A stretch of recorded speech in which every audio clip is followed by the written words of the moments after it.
welcome everyone. This is Innovative Cities. Each week we interview a brilliant architect or a community leader, or probably both, developer, or someone who have done a great impact on their communities to discuss the future of our cities, how to make them more innovative and accommodating to our 21st century needs, and make them more sustainable and prosperous and accommodating to our children and the next generations. Today I'm meeting with Jeannine. Jeannine is an architect in Phoenix, Arizona, and she owns her own firm. Congratulations, Jeannine. It's J4 Architecture and Design. Jeannine is focused on high-end residential projects, but she also pays back to the community by doing a lot of community support work and helping nonprofit and really important and great causes. Welcome, Jeannine, and thank you for doing this interview.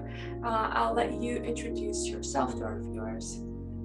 Good morning, Israel.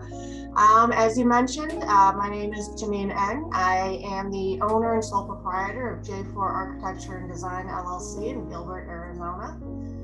The majority of my work is focused on high-end custom residential. However, my passion is to help the homeless through several personal connections of mine. It's a community that I truly believe needs to be served and needs to be helped, and needs to be transitioned from being homeless to being home, needing so much help to being self-sufficient and having dignity for all. What do you do to help these communities? And probably you can tell us stories about the demographics you serve, what's going on in your city. I don't know, I heard a lot about people providing lunch and food and support and all these awesome stories. Right. So the demographic that I particularly want to work with is the homeless community who is ready to transition into being homed, into being productive members of society, having jobs,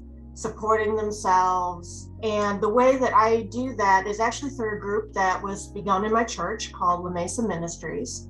La Mesa means the table, and they truly believe in dignity for everyone. What they focus on is helping connect resources, helping people who need them connect and get to the resources that they need.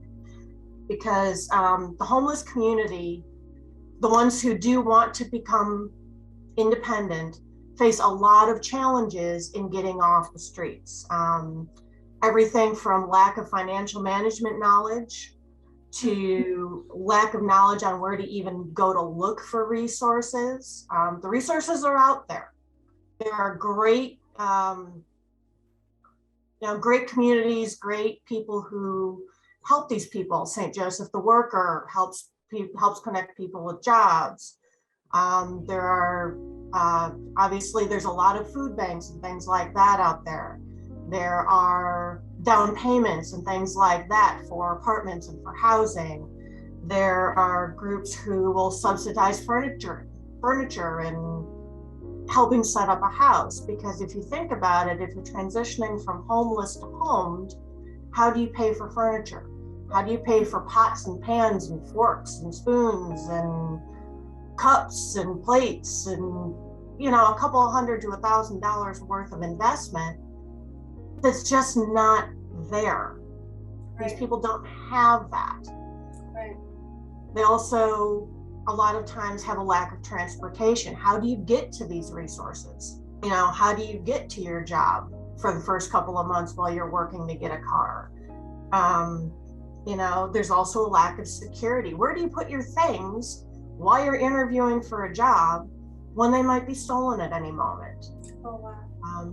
There's also a lot of waiting lists. Home of Hope, which is one of our local substance abuse groups, has a couple of month long waiting list.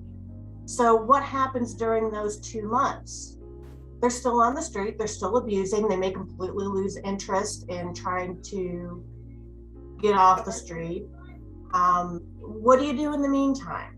Trying to get new identification documents. You know, there's a story that of a young man that was helped by La Mesa who they found out after a lot of research that he was born in the Dominican Republic, and his adoptive parents had never filed the proper paperwork for his birth certificate, for his citizenship, or any of that. So all he had was an expired passport, no expired, or an expired Michigan driver's license, excuse me, and an expired passport. Well, you can't apply for a job unless you have the proper identification.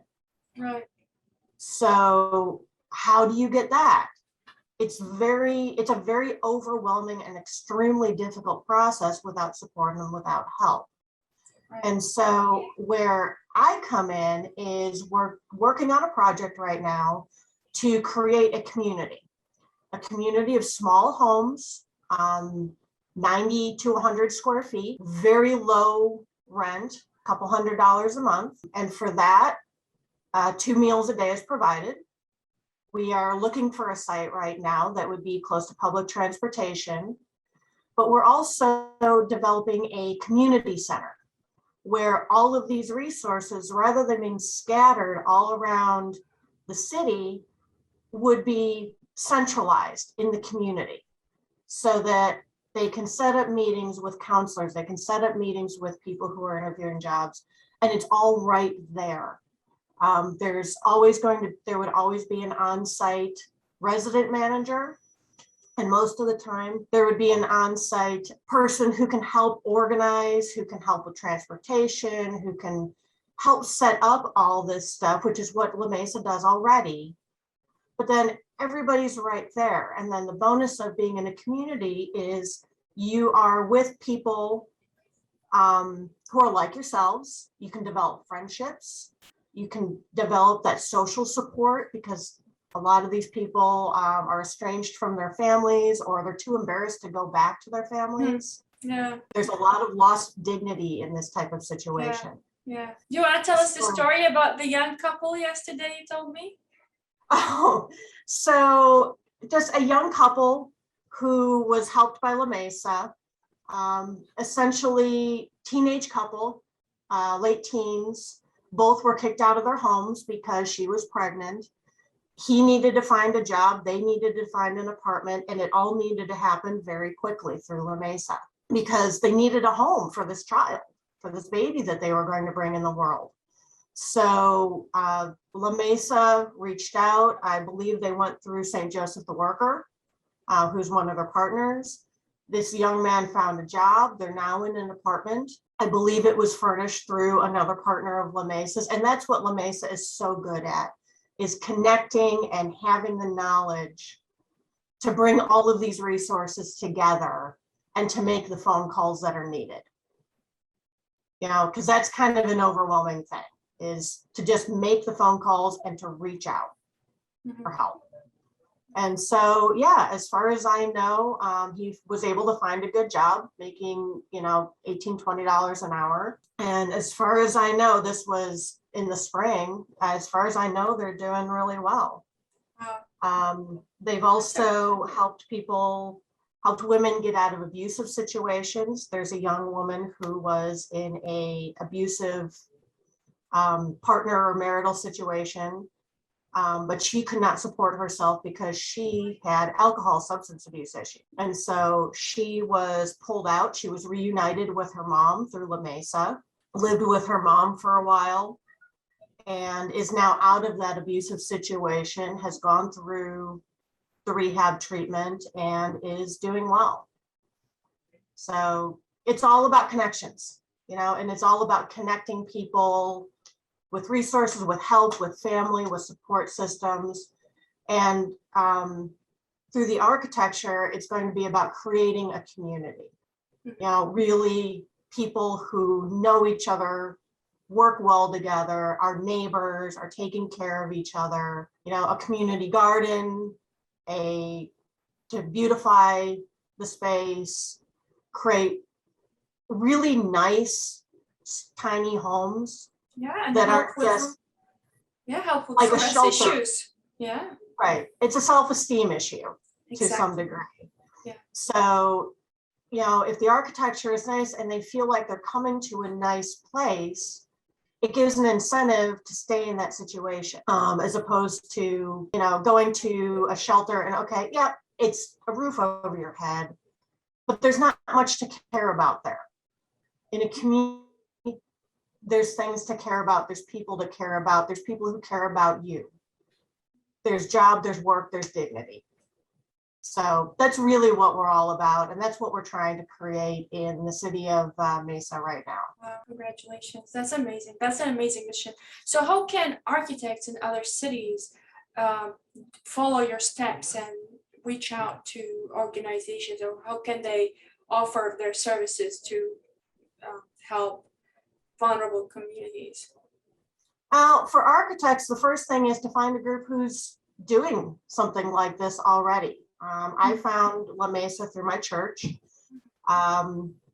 Rick and Lori McClellan, who head up La Mesa, about 2 years ago, did a presentation at our church, and it literally brought me to tears. And so I approached them after the service and said, what can I do? How can I help? So we've done a couple of small things together already, but this is the big one. Yeah, this is really the big project that we're going to be working on together. As far as the cities subsidizing land or donating land for projects like this, unused infill properties, that could be purchased, or the purchase could be subsidized. In this crazy real estate market, it's almost impossible to find a piece of land for what a 401c, a charitable organization, can afford. Because there's a lot of money that needs to go into a project like this. Right. So architects donating your services, finding a group like this. I know there's another project up in Washington called Quixote Village. And I believe, if I'm remembering the correct one, and I may not be, but architects each designed one tiny home. Okay. So they all look kind of different. They're all kind of fun and unique. Not any one architect was responsible for the whole development. So it didn't take a lot of time out of each architect's day. Mm-hmm. But the architect got their name on their project, and the homes were actually built by the people who are living in them. Yes. Which is really kind of fun, very Habitat for Humanity kind of idea. And so just donating your time, making the connections, reaching out to the contractors that reaching out to the material suppliers that the window guys, tile guys, the flooring guys, the gyp wallboard guys, all those people that most of them are willing to help, they just don't know where. Right. Right. Most people want to help, and it's a great story to be able to help somebody get on their feet, get off the streets and into their own home and their own job and have that dignity. Yeah, not just dignity, you're saving lives. Eventually they might die of overdose or sickness, being on the street, and the baby will get born without parents. It's a pretty life-threatening situation. It is. And COVID, the shelters are crowded. COVID is a huge risk to the homeless. Mm-hmm. So the more we can help, not separate, but reduce the crowding in the shelters, the less disease goes around, the less COVID is a risk. Even bringing immunization clinics into the community. Mm-hmm. Things like that. So Jeannine, can you explain to the viewers, or to me and the viewers, what's the difference between transitional housing and affordable housing, and why both of them are important? There's not a lot of difference, I'll tell you. The biggest difference between transitional and affordable housing, in my mind, is the resources that are immediately available. Mm-hmm. The idea of transitional housing is to take that next step into, say, affordable housing. Affordable housing typically tends to be more independent. You're very much on your own at that point. You've got your job, you're doing your thing. Your job may not be bringing in a lot of money, which is why you need the affordable housing, but you're managing your own finances. It's the next step.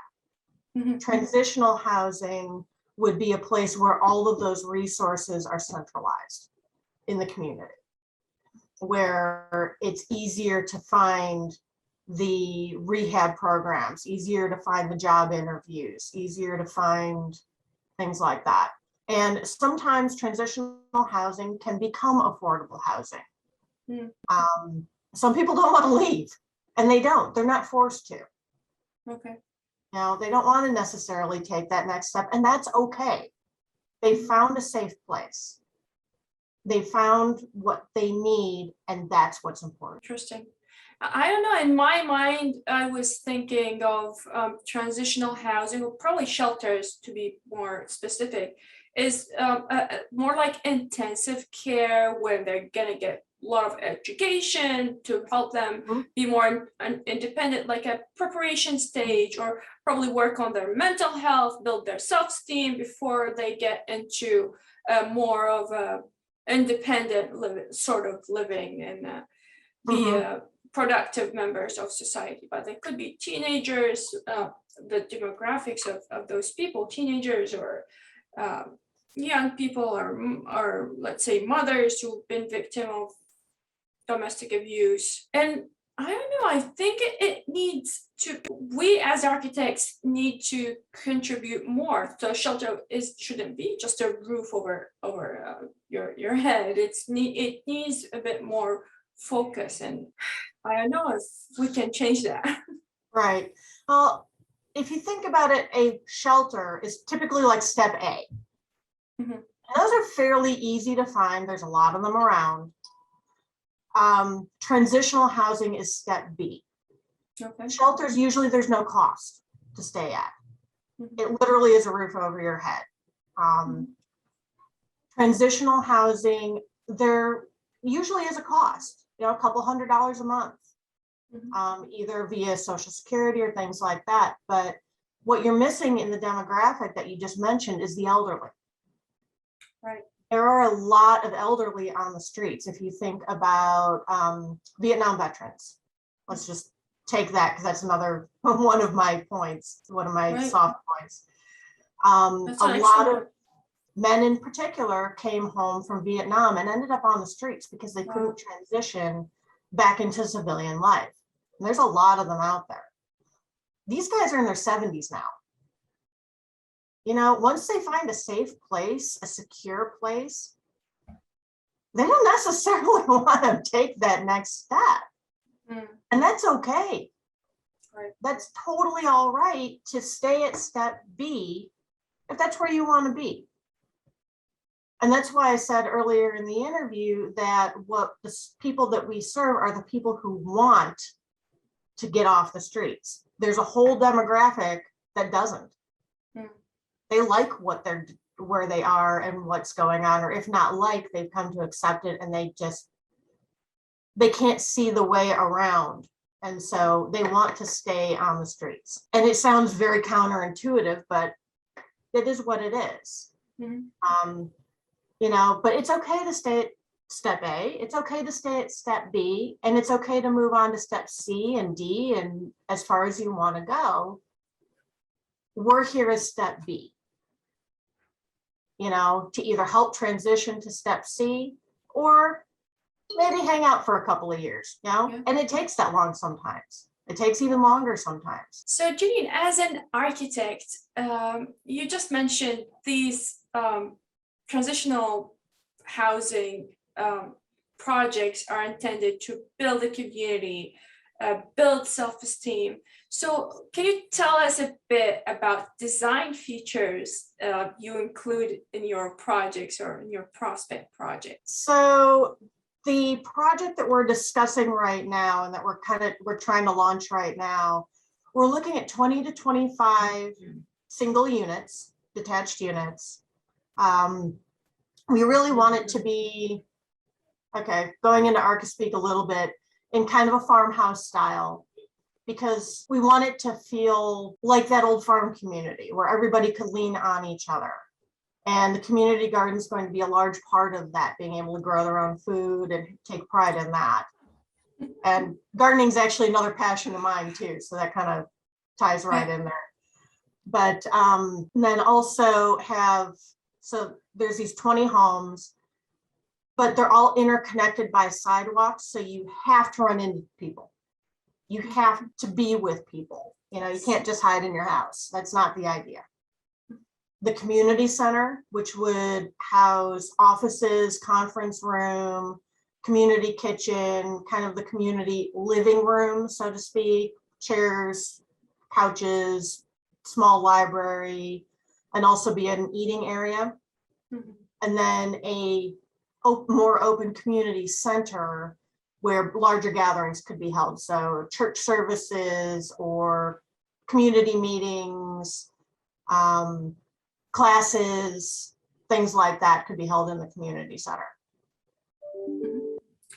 Excellent. So you're giving them options, you're giving them proximity and privacy, because I know the units are separated and they have a hierarchy of privacy and public spaces. Like, this is your own unit. This is when you meet your next door neighbor. This is where you meet like your 20 other neighbors. And they do have a choice of staying home, seeing other people. That's an amazing. And then gardening is very therapeutic. That's definitely something. I know my daughter, her teacher gave her 2 seeds of two sunflower seeds by the end of the year, and she's been watering them and taking care of them all summer. And eventually, last week they blossomed, and she was over the roof. She was over the roof to see the 2 seeds, and we sent a picture to the teacher. She was so happy. So of course, this will help anyone of us. Yeah, well, and it's a life skill, because cooking classes could be taught using the produce from the garden. Wow. You know, and that's part of it, is this life skills, the classes.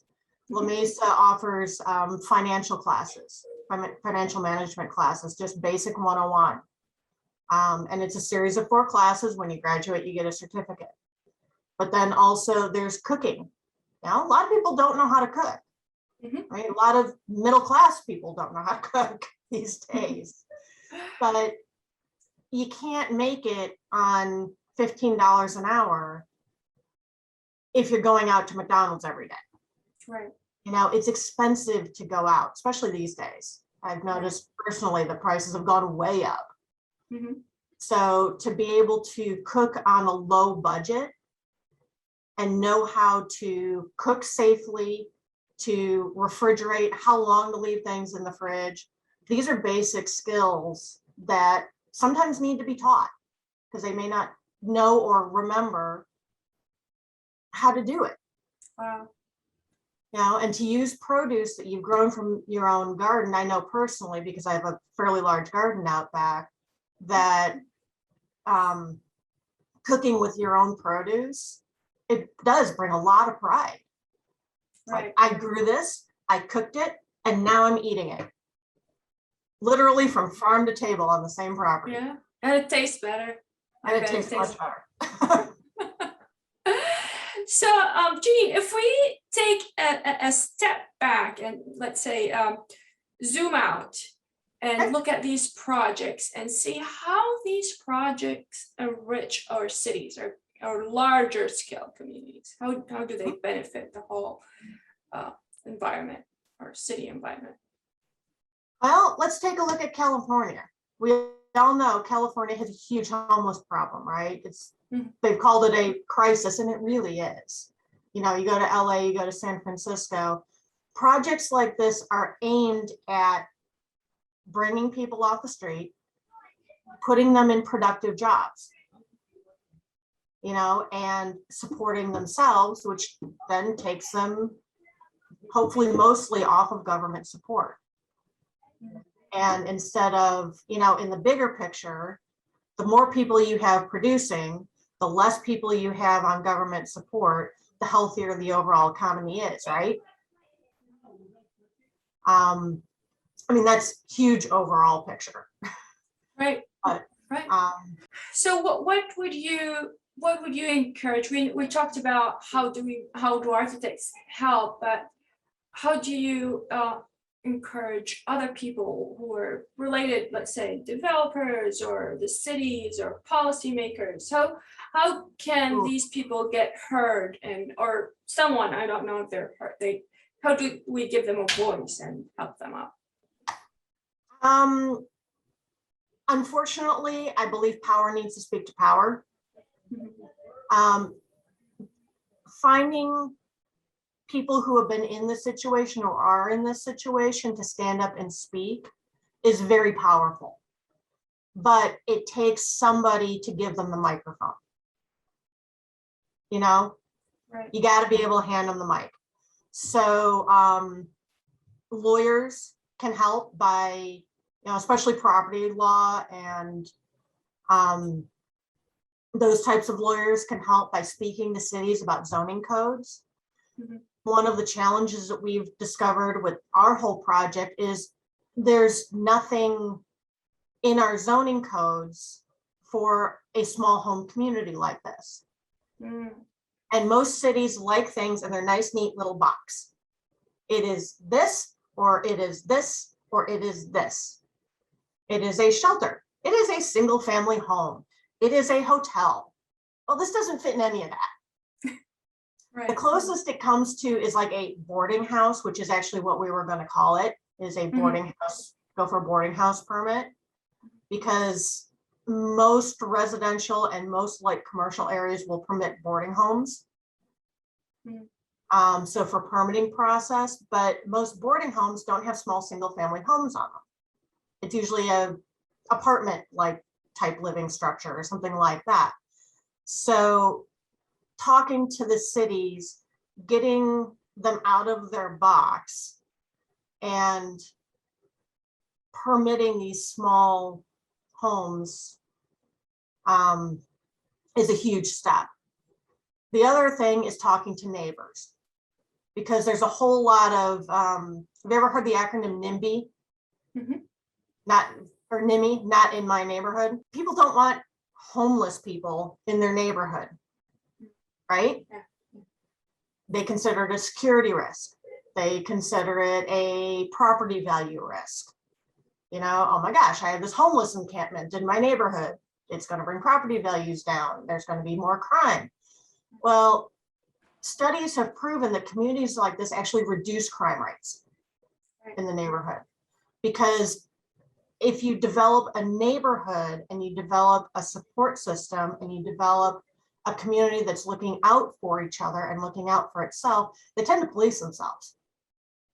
You know, so it actually drops crime in the neighborhood rather than increasing crime in the neighborhood. And of course, there's exceptions, but convincing the neighbors of that can be an extremely difficult thing. So it takes community leaders to either step up and say, well, this is happening, but getting them to do that is difficult because they're all voted in, right? Yeah. They don't want to irritate their constituents. Yeah. So it's kind of a big political process. It is, but that's where architects can help, I think. I think that's where because we do a lot of studies on these topics, we understand how to build a community through design. And I think this is a great opportunity for us to help these communities and educate. But the question is, how do we do that? We do have the skills, we do have the knowledge, we do have the data. How do we reach out and spread the word? First, it takes finding a property and calling a community meeting. And it takes being very open with the community and having your architect, your lawyer, your contractor, your head of, whoever's heading up the project, have everybody there to answer questions. It takes transparency with what's going on so that people aren't afraid of what's happening. Excellent point. Yeah. Yeah. Mostly fear comes from not knowing what's going on. Exactly. And that is pretty scary to anyone. If we know there's some change, and if we don't know what that change is, what the goals, what's going on, what's the vision, it's going to be scary. Right. Well, and if you think about it, if you're, you own a single family home in a pretty decent neighborhood, and you suddenly hear through the rumor mill, oh my God, they're opening this homeless encampment, in this area, and it's only 3 blocks away. Well, I have kids, I have 2 little kids. That opens to me a whole question of security. Are my kids still going to be safe walking to school? And is the neighborhood going to see an increase in crime and break-ins and things like that? And that's the fears that not in my neighborhood comes from, is, right. How secure am I now? So that open transparency is huge. Mm-hmm. Yes, definitely. And most people, they see architects as a very respected profession. Right. There's a very much a public view that we do cool stuff. We build cool buildings, we design cool stuff, we're leaders. Right. And so having the architect available to answer questions and be at those public meetings is a huge step. Right. You don't just want to see the lawyer and the developer. You need to see your friendly neighborhood architect. Mm-hmm. Yeah, that's an excellent point.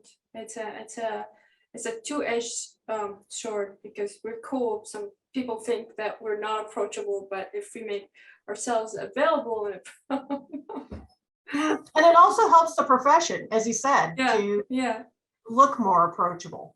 Yeah.